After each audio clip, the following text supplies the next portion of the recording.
Alright, so the title for this video is going to be Attacking Weaknesses, and two reasons why. One is because my right knee has been kind of jacked up. It hasn't gotten to the point where it's getting even uncomfortable or painful, but I can tell that something is up, and I can tell that the joint itself is weakening. I think there's some sort of tendon or ligament. I'm not sure what the difference is or even where they are in my knee, but something is getting weaker, and my job right now is to try and fix it, to get it stronger. The other reason why I'm calling this attacking my weaknesses is because I have a really annoying way of recording audio. So I just sit down, I hold my phone, and throughout the recording I'll shift, I'll sit up, sit down, sit up, lay back, move my phone closer or farther away from my mouth, all these things, and I'm pretty sure it's not not a good way to do it, because as I listen to my own voice, I can tell how annoying it is to hear little background noises or to hear changes in the pitch, or I don't know, because my voice is either stronger or softer or farther away or closer at some points. I'm not saying it's going to get perfect, but what I've done is I took the phone out of my hands, I set it up on my tripod, and it's literally like a foot from my face, and I'm doing my best to just keep myself here, so that just for the sake of the audio coming out fine. Anyway, so what I'm doing here is I'm warming up with some single leg lunge squats or whatever, like split squats, whatever they're called. My reasoning for this was I just wanted to warm up for squats today.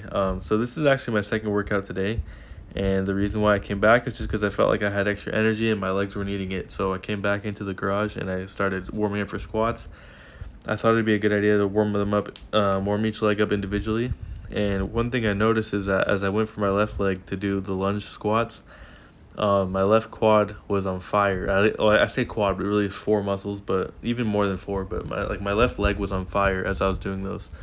So a thought came to my mind that not like this is the answer to my problem, but it's possible and maybe probable that my left leg is weaker than my right leg, at least in the quadriceps. And so what might be happening is that my body is mechanically adjusting to fix that by shifting the weight from squatting over to my right side slightly more than my left, so that I can perform the movement with efficiency. And by so doing, my right knee is taking more of the brunt of the force than my left knee is. And maybe that's what's happening, that my right knee is becoming weaker because it's not handling the weight in the best way possible. So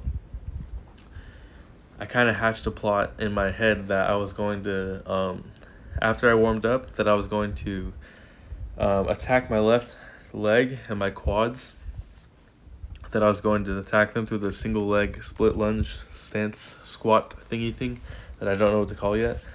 And after my leg got kind of started burning, I would stand up, and then I would start squatting. And as I squatted, I did my best to mentally focus and to shift the weight over from the right side slightly over to the left side. So basically overcorrecting, so that my left quad could actually take more of the brunt of the force this time instead of how I normally do it. And I didn't go super heavy today, but that was my goal, was to kind of punish my left quad for being a weakling. So that was the goal today. I think I did a pretty good job, and only time will tell. We'll see if because my right knee is definitely gonna have to take time to recover. But as of right now, I have no plans of resting it. My only reasoning behind that is that as soon as I start squatting or doing anything else with my knees, it actually seems to feel better. The more that my joint is moving around, the more that it gets lubricated, it actually feels better.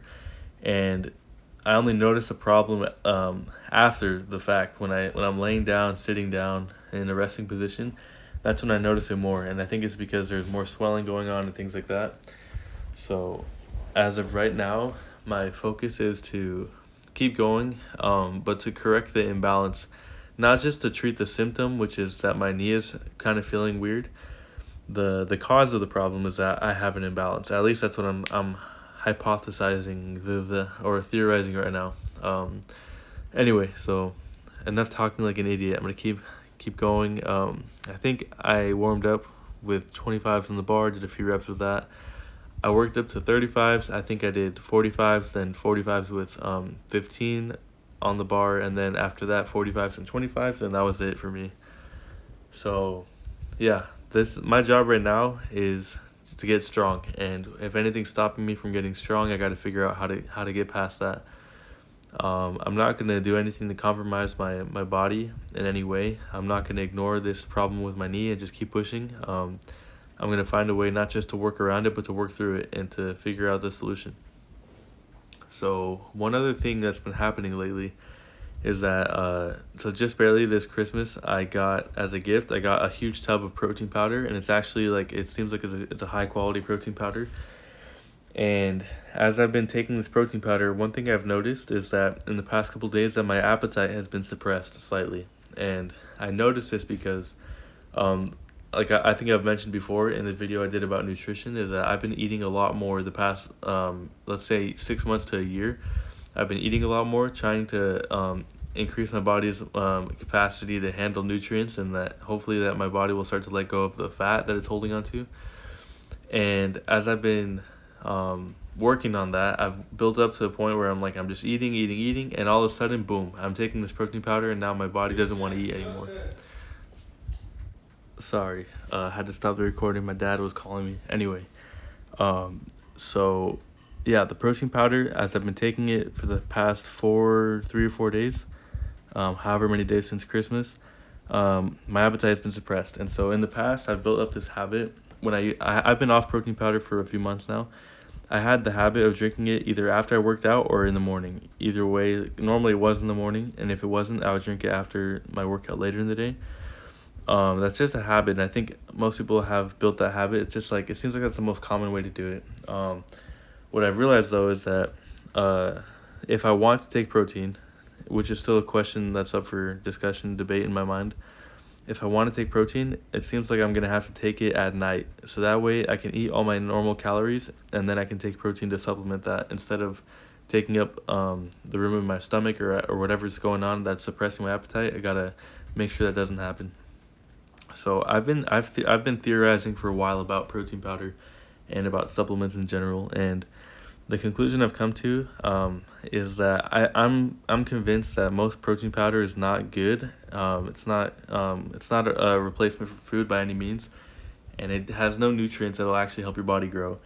What I think is that most protein powder, especially any kind of protein powder that you can buy at Walmart or in any normal store, if it's less than $30, especially the $15 ones and under, those kinds of those protein powders are just poo-poo powder. I think that anything that is worth that's worth something is gonna cost more than $15. And so the more I've tried different protein powders, the more I've realized that the higher quality ones are more expensive, and those ones are the ones that make my body feel better. And the ones that are cheaper, they actually make my body feel worse, or I can tell the difference. I can see that it's making my body weaker, or that it's not doing its job. And the way I rationalize this, or like that I explain it to myself is, or I guess I reason is by thinking. This is like my analogy. This is a pretty good one. So if you take a piece of poop and you put 20 grams of protein or 30 grams of protein in it, even 50 grams of protein, it's still a piece of poop, and it's not something you want to put in your body. And anyway, the reason I think of it that way is that no matter what the amount of protein is that if it doesn't have nutrients that come with it, then it's not going to do any good for your body. Your body is a machine, and it needs some fine oil, and needs some higher quality stuff than what Walmart will sell you. So that's not to discredit. There's actually 1 or 2 brands of protein powder at Walmart that I would buy. If I was taking supplements, I would buy them, and they've actually worked for me in the past. And maybe I'll just make a list. I'll put it in the description of what protein powders I like out of the ones I've tried. But basically, I would advise to anyone who's thinking about protein powder is that only do it if you have the money to buy the nice kinds. If you don't have money to buy a high quality protein powder, don't even try at all. it's better to use that money to buy actual chicken or like beef or like lean turkey or anything like that, vegetables. All that food will actually build you up, and the regular protein powder that you can buy anywhere, that stuff will actually stop you from getting your gains. So that's my advice, and I don't know if that's 100% true, everything I've said, but it seems to me that that's what's going on. So um yeah, I would recommend that. And so one thing that's like that I'm thinking about, because if my appetite is suppressed, it's either one of two things, at least in my mind. One is that maybe there's something about whey protein specifically, or like one of the components of protein powder that I'm not exactly sure about. Maybe there's something in it that naturally suppresses your appetite, or maybe this is the worst case scenario. Maybe your protein powder has some chemical component that is also, it's like acting as a suppressant, and maybe there's something about it that's actually blocking your neurological transmission. So like the receptors in your brain are not getting the message, either not getting it quick enough or not receiving it like at all, that your body is hungry, that your body needs food. Because I know that a lot of people take protein or take supplements with the goal of losing weight, or at least losing body fat. And so if I were some sort of big protein company, and I knew that was the goal for a lot of people, I would try and pour money into developing and researching a protein, like a synthetic protein that would reduce appetite. That's what I would do, and that would make me the most money, right? So anyway, I don't want to be a conspiracy theorist. I just know that as I'm drinking this protein, that it's suppressing my appetite. And I haven't experienced that before, or at least I haven't noticed it. And like I said, this is the first time that I've actually tried eating a lot in like my whole life. I've eaten a lot when I was younger, but I've never tried eating so much nutrient dense food as I have in these recent months. So that's probably the reason, at least for me, why I noticed it. And maybe there's other reasons why my appetite's being suppressed, but I'm exercising, drinking lots of water, eating food. Still not enough food, but I'm eating more, and I'm incrementally increasing. So anyway, that's my conclusion, I think, is that the protein powder is messing up my appetite, and I gotta either not take it or just take it at night. So anyway, hopefully you've been watching me squat. I know I haven't. I've been eyes closed. I've been looking around the room, just gathering my thoughts. All I know is that as I was squatting, like I said, I was trying to shift the weight a little bit over to the left and focus on using my left quad more than my right quad to lift up the weight. What was happening is that if I lost focus, or like my mind started drifting, I noticed that it would kind of drift, like my body would naturally like readjust and put the weight over my right side. So if I want to fix this problem, this imbalance, it's definitely going to be something that I have to do intentionally. It's going to be something I have to do every single time, and make sure I'm consistent with it if I want to like override this mechanical problem that my body's created. So anyway, if anyone has any knowledge about joint health or all that stuff, and you want to drop it in the comments, that'd be sick. I would love to learn more about it.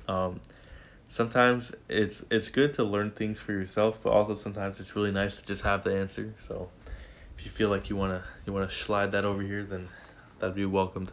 So this is my second to last set. I think I put 45s and 15s on the bar. I slapped the bar probably because I want to make sure it knows that that I own it. I don't know why I slapped it. Anyway, let's see. Trying to think, why did I slap the bar? I probably like something with my form, probably, like, because that's what makes me mad, is when I have bad form when I squat or when I do anything. So I think, anyway, yeah, so since the beginning of recording, I've noticed that my problem with my my lower back strength and upper back strength, it's getting better. I used to kind of like, I still do it slightly, but at the bottom of the squat, like what they call like being in the hole, as I stand up, my legs and hips are driving, and they have enough force to do it, but my back kind of gives in, and I start folding forward, and I have to like, almost like, think of a crescent moon shape going up. I have to like curve my back up and pull the weight back, and it's like super mechanically inefficient, but Anyway, so when I watch the videos and I look at my squat from the bottom to the top, I kind of like, I use my finger on the slider to go forward and back and forward and back, watching my form. It literally looks like I'm twerking, and it's the funniest thing ever.